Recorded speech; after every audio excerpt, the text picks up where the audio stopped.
This is RTV6 News at 11, working for you.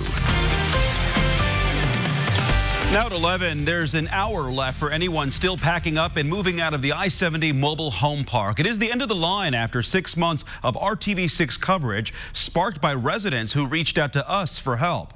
In that time, the Attorney General's office stepped in to provide more time and more resources.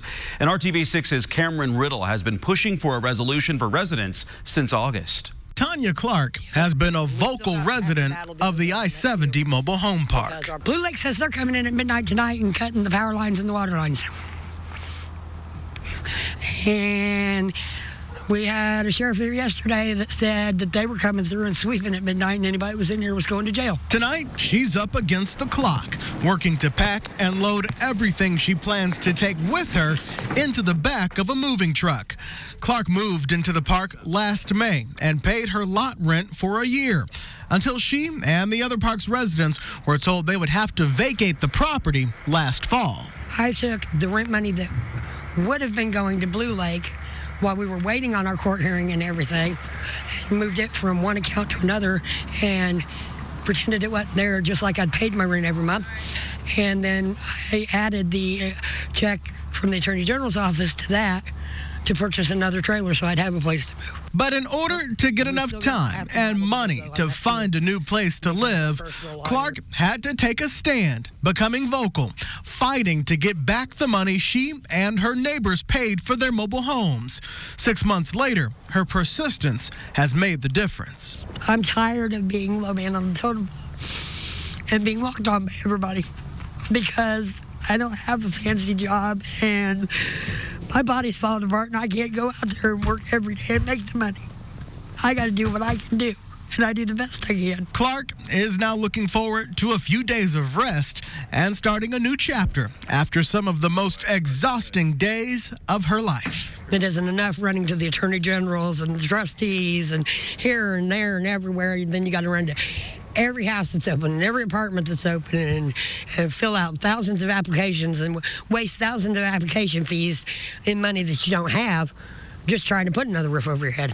Working for you in Indianapolis, Cameron Riddle, RTV6. Well, you can find all of our stories on the I-70 mobile home park and how local and state officials stepped up to help right now at the IndyChannel.com. And if you feel powerless against a landlord, a company, or a government agency and need help getting action, contact us at workingforyou@RTV6.com. A sign posted on the business of a northeast side Indianapolis flower shop is shining a light on a growing fear in the community. I had a customer that asked me that. He said, paranoid much? And I'm like, I'm just trying to protect myself. Jacqueline Phelps says this sign will now be posted on the front door of the Shadeland Flower Shop whenever workers are there alone. It says, quote, due to increased activity in the area, our doors will remain locked today. Call and someone will let you in. Well, this comes after a few weeks after robbers shot and killed a Subway worker at a nearby location. A Kroger and a Speedway in the area have also been robbed recently. Phelps says the neighborhood used to feel safe. I've had customers that have told me within the last week, they were like, this area was never like that. We never had to worry about our homes, never had to worry about going outside our homes and going shopping. We reached out to the Binford Redevelopment and Growth Board about this issue. The president of the board tells RTV6 the group met with IMPD and city council members last night. Officials are encouraging neighborhoods to start crime watches and reminding businesses to update their surveillance cameras.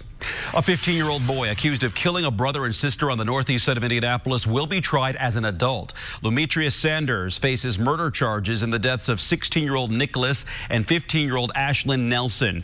They were shot and killed last August while getting ready for school in their apartment near 42nd and Post. Today, we also learned that a 16-year-old accused of killing his uncle at an apartment in Beech Grove will also be tried as an adult. Sylvester Ford faces a murder charge in the shooting that killed 28-year-old Devon Ford on Sunday.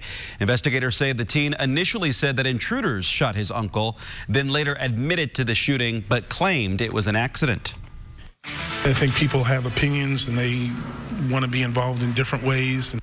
New at 11, IMPD Police Chief Randall Taylor weighs in on the true crime podcast trend and how they can help solve cases. RTV6 reporter Cornelius Hawker joins us now. And Cornelius, you've been looking at a local podcast that's really been helping to shine the light on an unsolved crime in our area. Yeah, Mark. Crime Pursuit is one of several podcasts here in central Indiana that's looking at unsolved crimes. And they recently dedicated 3 episodes to the Angie Barlow case. Lauren Van Sickle, right there, has led the efforts talking to the people who knew and still love Angie, all with the hope of getting someone who has information that could help police solve the case to come forward. That's something the police chief says is a good thing. If it's generating conversations, especially if it's generating conversations from people who have information on that crime and they're going to share that information, then I'll be all for it. The IMPD detective on the Angie Barlow case just checked in with Angie's family and Lauren last week. And here's another look at the efforts that's happening to get justice for Angie. Made it all that more real for you to picture that moment. 3 years of work has come together for Lauren Van Sickle. Once I got involved, there was just no turning back. Co-hosting a podcast dedicating 3 episodes to Angie Barlow, going over the last night of the young woman's life, looking at the clues Angie left behind. She arrived to the home. She sent a text and said, here's the address of where I'm at in case I go missing, which sadly turned into a very prophetic message. Along with that text message, Angie took a Snapchat video as she got ready for the party where she was working that night. These screenshots are from that video taken by Angie's mom, Christina Kramer. She was our daughter. She was a granddaughter. She was a sister. She's got 3 little sisters who absolutely adored her. Christina's been the glue holding the family together, staying strong for her loved ones, while also grieving and making sure Angie's memory is kept alive. Who better to advocate for you than your mom? Because nobody on this planet will ever love you more than your mom. Here's what we know about the night of October 26, 2016. Several days before that, Angie, who was an exotic dancer at Club Rio at the time, was asked to perform at a private party. This was all arranged through text messages. A friend says Angie had a bad feeling about the party, but decided to do it anyway because she needed the money and felt like she could handle herself. After the text message to her friend and the Snapchat video was posted, Angie was never heard from again.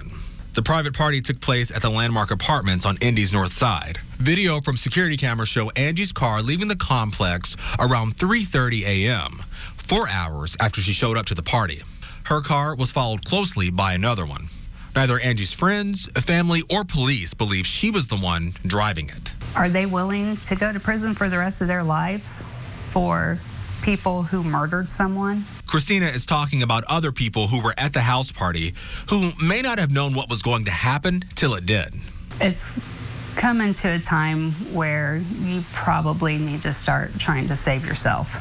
Until police make an arrest, Angie's family and people like Lauren are committed to keeping Angie's story alive. Somebody has to do it.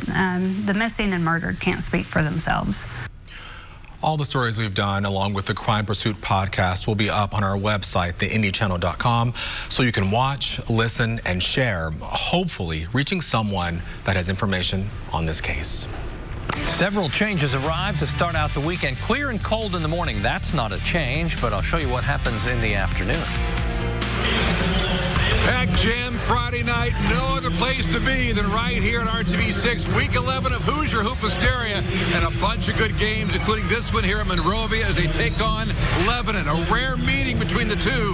Scores and highlights coming up just a bit here at RTV6. I'm not going to leave you.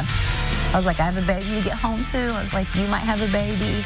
Just days after giving birth, a woman risked her life to save the truck driver in yesterday's crash and explosion on the east side of Indianapolis. Hear her full story on theindychannel.com. The first person on the scene also shared his story with RTV6, saying he's no hero, he's human first. As I was coming with my truck, I saw the man, he was burning, and everybody was on their cell phone. I just parked the truck and jumped the highway and went into the hill and tried to literally get the man out of that fire. So I got him out. As I was getting him out, the fire was exploding a couple times. As I saw him getting ready to die, he knew he was going to die. I said, I'm going to get you out. I don't know how. We were inside of that flame. Nobody saw us. As I was coming out, everybody was saying I was a hero. I said, no, I was a human first. It doesn't matter what you are, what race. He's a white man, I'm a black man. But we all are human. my heart told me, stop. I had to go and help this man the best way I knew how. I was in the explosion with him. I wouldn't mind if I died just to help somebody. After I got him all the way down, and he looked at me, he said, thank you. If we all help each other, this world can be a better place. Let's just try to be human. Help your neighbors. Help everybody that you can.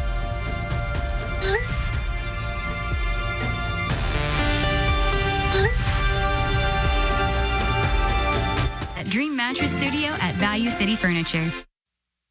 This is RTV6 News at 11, working for you. I'll be honest with you, I don't need a lot of time to tell you it's going to be a beautiful weekend. Dave's in my peripheral vision. You got basketball highlights coming for your way here in just a minute. 29 in Lafayette, 30 in Peru. It will be cold again tomorrow morning. Not as cold as we were this morning. Then temperatures will take off on a southwest wind. So we'll be on the mild side of this area of high pressure next few days. But it has skies clear from the Great Lakes to the Gulf Coast. That means lots of sunshine coming our way. I zip out to the southwest U.S. because this spin here near California is our next rainmaker, but probably not until Sunday night into Monday. Monday will be our best chance of rain. Tomorrow, lots of sunshine, temperatures pushing 50 degrees, wind out of the southwest. We'll be at 51 on Sunday, if not a little warmer. The wind will be stronger, gusting over 20 miles per hour. I jump to 11 o'clock Sunday night. The clouds are in place. The rain slowly comes in overnight into the morning hours. 7 a.m. Monday rain. Then it expands as we get to the afternoon hours Monday.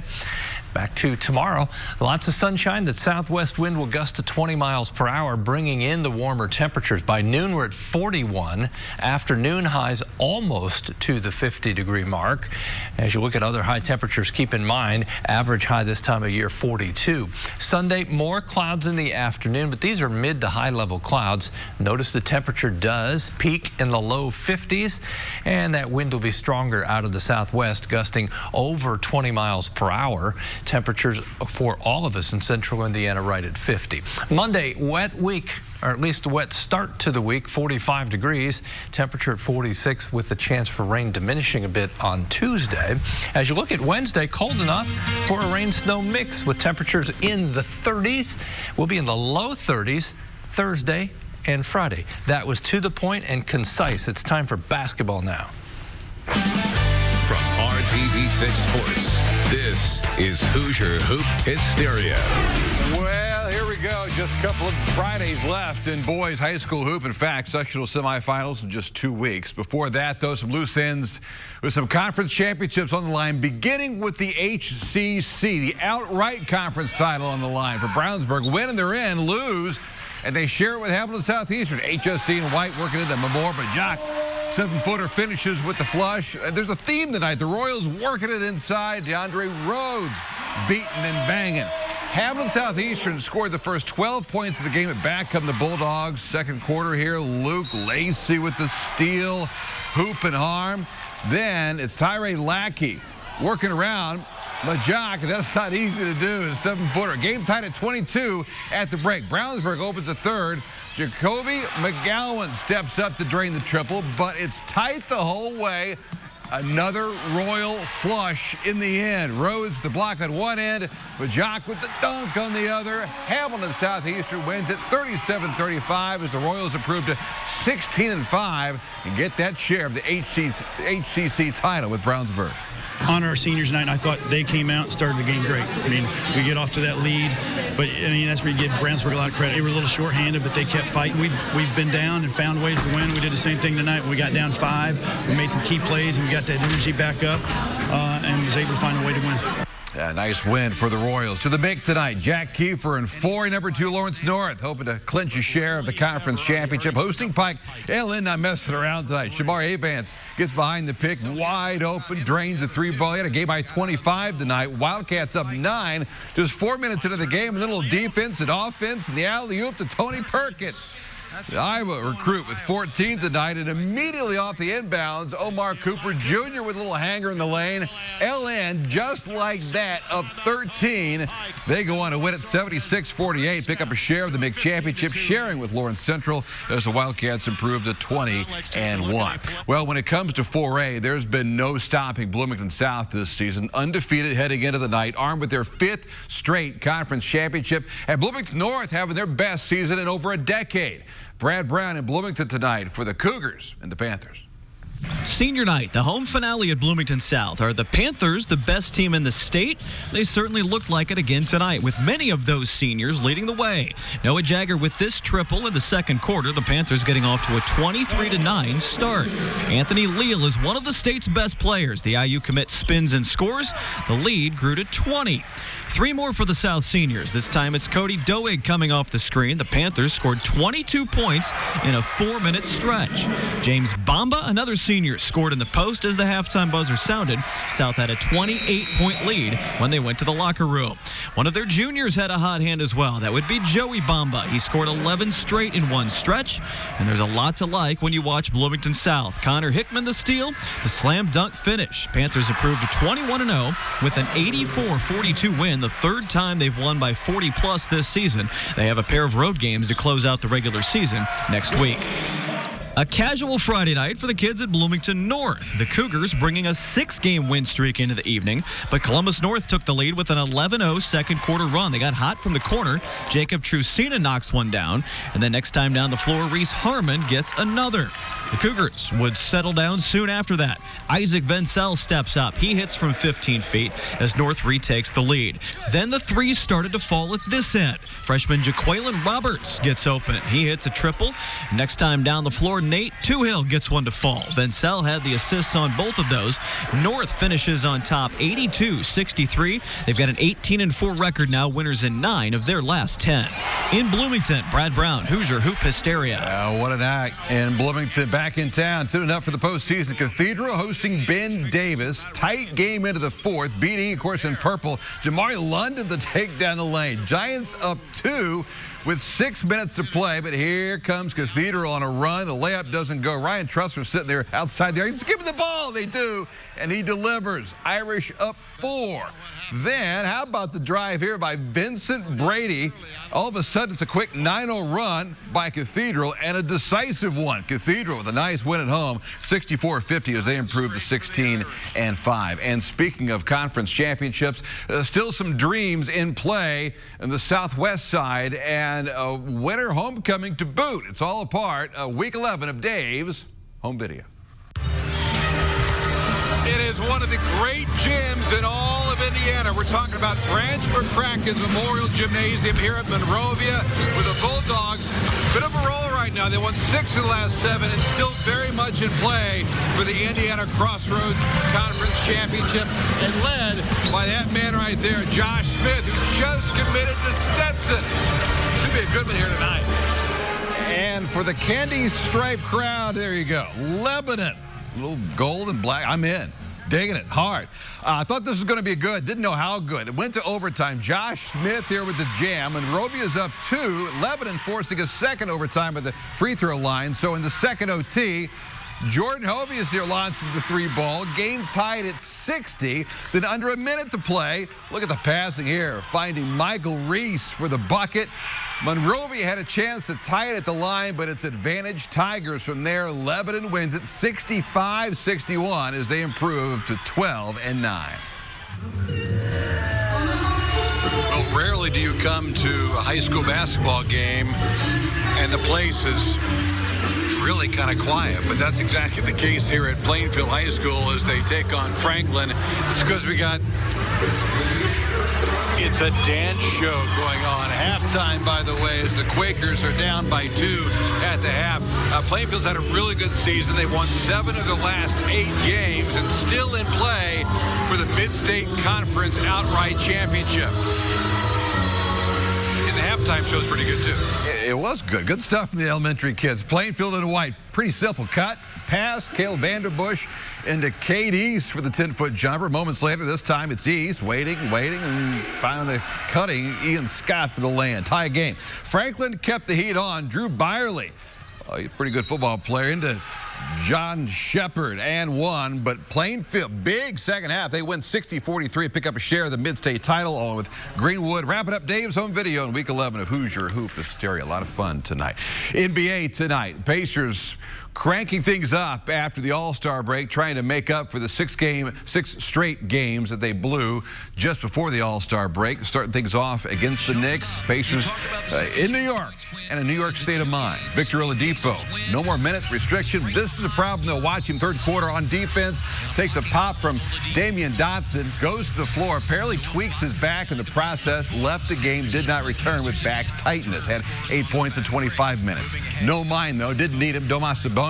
If first you don't succeed, try again. The All-Star, 24 points, 13 boards. Pacers a big second and third quarter tonight. Good guys win, 106-98. TJ Warren, game high 27. The Pacers are at the Raptors Sunday night.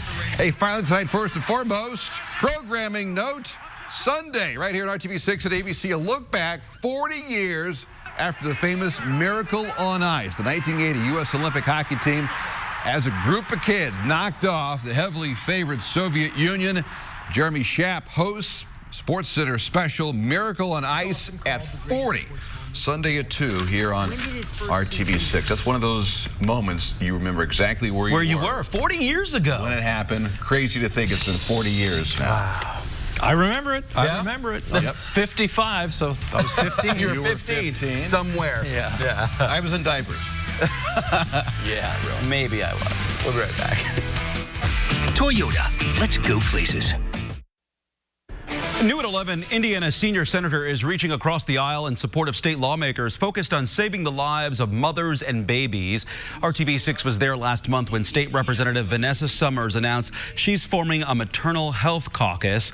Since then, it has not gotten much attention, but the group's profile may be raised after Republican Senator Todd Young met with them today.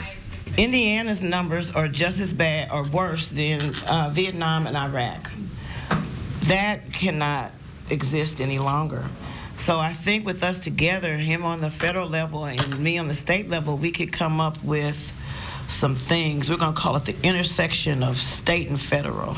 Indiana should not be in the top 10 of preventable maternal and infant deaths. Republicans, Democrats, Neapolitans, everyone agrees on that. And that's why the work has already begun. I know it's well underway as I look around this table to try and address this issue in smart ways, but there's a lot more we can do. Indiana's maternal mortality rate is the 3rd highest in the country. The infant mortality rate is the 7th highest. More than a dozen local fire departments will be getting new equipment aimed at fighting the lesser-known risks of being a firefighter. Ultrasonic cleansers help remove carcinogens from a firefighter's mask. The Sugar Creek Township Fire Department in New Palestine already has a cleanser thanks to a donation. Lieutenant Tony Bretcher says 2 members of the department have been diagnosed with cancer. He hopes safety advances can change cancer statistics in the profession. One thing that we pride ourselves on is mentoring the next generation and giving them a safer job, a safer place to work. So if we take these steps now, we can probably at least decrease their chances of a 30-year career of getting cancer. The company 1-800-BOARD-UP donated the cleanser to Sugar Creek and plans to make 13 other donations locally. We'll be right back after this. Only at Ashley Home Store. This is home. 49 tomorrow, almost to 50. 51 on just say 50. Sunday. There, I just say it. Just say 50. All right, 50 degrees. Dave, there I am. What's going to happen? That's me working out Did earlier you see him do today. a plank earlier? On the With side. perfect form. That's me planking. Take it in. My goodness.